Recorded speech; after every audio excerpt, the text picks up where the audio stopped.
Hello, আসসালামু আলাইকুম guys, কেমন আছেন আপনারা সবাই? আমি শামসুন নুরি রাদিতা আজকে চলে আসলাম আমাদের বাড়ির পিছনে এত সুন্দর একটা জায়গায়। দেখুন আপনারা, এই যে নদীর মতো পানি দেখতে পাচ্ছেন, পানিতে ভরা। এটা কিন্তু নদী না, এটা হচ্ছে কোলা। এখানে সারা বছর পানিতে ভরা থাকে। এর জন্য এখানকার কৃষকরা ওখানে বিভিন্ন রকমের চারা চাষ করে দলের মধ্যে। দেখতে পাচ্ছেন, এটা হচ্ছে দল। এটা বিভিন্ন রকমের কচুরিপানা দিয়ে তৈরি করা হয়। আর এখানে এগুলো হচ্ছে লাউ চারা। এগুলো বড় পর্যন্ত রাখে না, এগুলা চারা অবস্থাতেই এখানে চারা করা হয়। তারপরে এই যে বিক্রির সময় হয়ে গেছে, এগুলো নিয়ে অন্যত্র বিক্রি করা হবে। আপনারা এই যে চারাগুলো দেখতে পাচ্ছেন, এগুলো হচ্ছে পেঁপে চারা।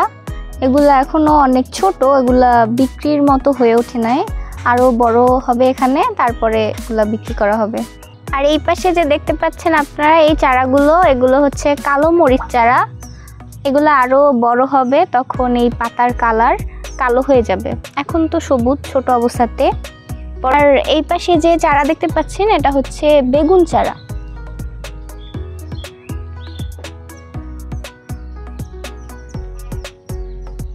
বন্ধুরা, এই কালো মরিচ চারাগুলো দেখুন, সবুজের মধ্যে কেমন একটা নীল ছোপ ছোপ, কিন্তু এগুলো হচ্ছে কালো মরিচ চারা। আস্তে আস্তে এটা কালো হয়ে যাবে।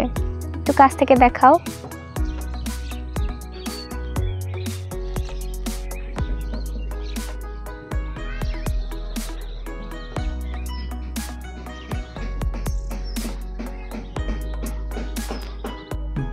এই যে এগুলো ঝুলানো দেখতে পাচ্ছেন, শুকনো শুকনো, এগুলো হচ্ছে শ্যাওলা। এইগুলা দিয়েই দল তৈরি করা হয়, যার উপরে আমরা চারা বানানো দেখি। আমি আপনাদেরকে এখন জানাবো এইসব দলে কি কি সার ব্যবহার করা হয়। এর জন্য আমরা তাজিমের কাছে জিজ্ঞেস করব কি কি সার দেওয়া এই দলের মধ্যে। সাদা সার দেওয়া হয়, ড্যাপ সার দেওয়া হয়, তারপর ঔষধ দেওয়া হয়, নীলা পাউডার। অন্য মানে চারার প্রকারভেদে কি আলাদা হয়? আলাদা না, হয় না। সব চারার জন্য একই সার ব্যবহার করো? সবই একই সার, আলাদা হয় না।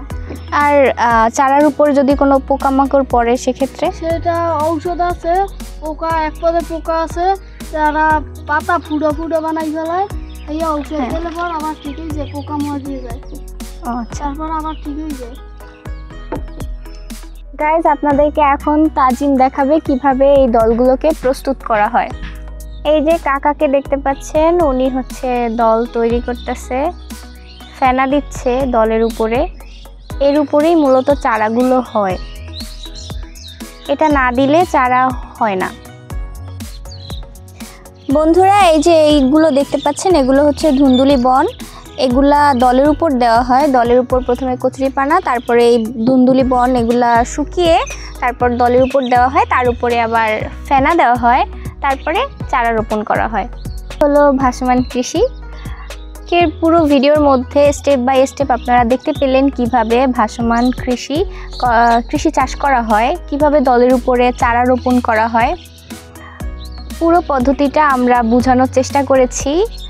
আমাদের পাশে থাকবেন, সাথে থাকবেন, ভালো থাকবেন এবং আমাদের চ্যানেলটি সাবস্ক্রাইব করবেন এবং চাইলে বেল আইকনটি ক্লিক করে রাখতে পারেন, যেন আমরা নতুন ভিডিও আপলোড দিলে আপনারা সবার আগে পেয়ে যান এবং আমাদের পাশে থাকবেন। এতে আমাদের ইচ্ছা আরও বাড়বে নতুন নতুন ভিডিও তৈরি করার। আল্লাহ হাফেজ।